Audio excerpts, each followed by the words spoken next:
What's up guys, in this video I'm gonna show you how to use cap breakers in NBA 2K26.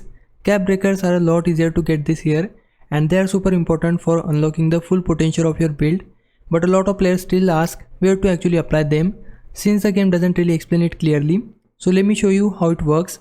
Once you unlock the cap breaker, whether from the season rewards, build specialization or from your crew, open up your main menu and go to progression. From there, open attributes.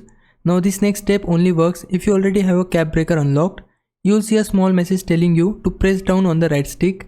Do that and it will open up the cap breaker interface. You can pick which attribute you wanna push past its current limit. Just keep in mind, you can only apply cap breakers to attributes you already upgraded with VC up to their current max.